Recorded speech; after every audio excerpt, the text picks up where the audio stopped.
Bonjour à tous et bienvenue sur le podcast du Turf. Alors aujourd'hui, je vais vous donner mon pronostic en 5 chevaux pour ce Prix de Paris 2023. On y va tout de suite. Alors ma sélection numéro 1, ça va être Hip Hop au Fort, pour qui je pense ce parcours va parfaitement convenir, puisque bon, c'est un très très gros diesel. Hip Hop au Fort, il a un très gros moteur, comme dit son mentor. Et je pense que bah voilà, il a pas fait il est pas arrivé dans le tiercé du Prix d'Amérique, mais il avait pas mal de ressources. Il a été un petit peu malheureux. Pour le Prix de France, il était en seconde ligne, et puis les 2100, c'est pas non plus trop son sport. Je pense que pour ce Prix de Paris, il va avoir bien le temps de se mettre en route. Ils vont faire donc 2 tours de la grande piste. Donc là, pour le coup, il va avoir quand même pas mal de chances de faire l'arrivée. En tout cas, moi, j'y compte vraiment pour les trois. Ensuite, ma deuxième sélection, c'est Hooker Berry, le numéro 13, avec un retour de JMB au sulky. Et là, clairement, en fait, ce Prix de Paris, je pense que ça va être une course de driver. Très clairement, c'est une course qui va être très très tactique, et en fait les chevaux vont bien avoir le temps de se positionner, donc là ça va être priorité à la drive. Et là effectivement, bon bah Hooker Berry, on sait tous qu'il a une pointe très acérée, et je pense que JMB va le préserver bah voilà, pour très très bien finir. Il va le mettre dans un dos, il va se faire ramener comme il faut, et voilà. Donc moi je le passe en deux.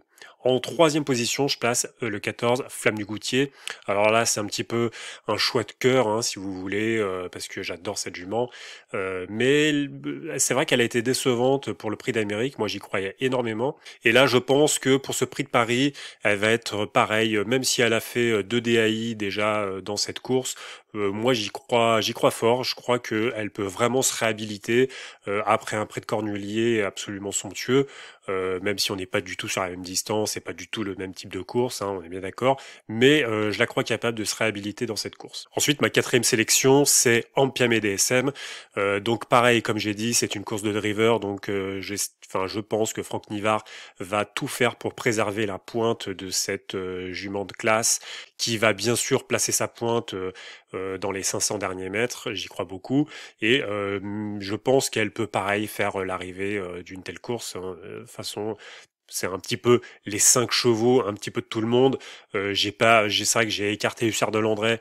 J'aurais pu le mettre, hein, très honnêtement. Si j'avais fait un pronostic en 8, je l'aurais largement mis. Si j'avais fait un pronostic en 8, j'aurais également mis Harlem Debussy, puisque il est drivé par Alexandra Brivard. Ils ont rien à perdre, ils se font plaisir. Je pense que voilà, c'est un cheval en 8, il se place. Mais mon cinquième cheval, je vous le donne tout de suite, c'est Hokkaido Giel, pour qui j'ai beaucoup d'estime, et je pense que pareil, à l'issue d'un très bon placement avec David Thomas, il peut tout à fait faire l'arrivée et arriver dans les 3-4.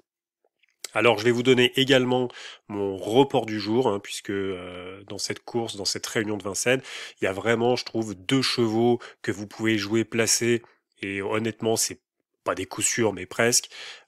Vous savez comme moi avec les courses comment c'est, mais je vais vous les donner. Donc c'est le 606 Inexcess Bleu et le 710 Grâce du Dijon. Voilà, c'est un petit report placé. Honnêtement, vous allez faire un petit gain, hein, ça va pas être grand chose, mais c'est vraiment pour se faire plaisir, et il y a de très bonnes chances quand même que ces 2 chevaux arrivent dans les 3 premiers. Je vous dis à bientôt.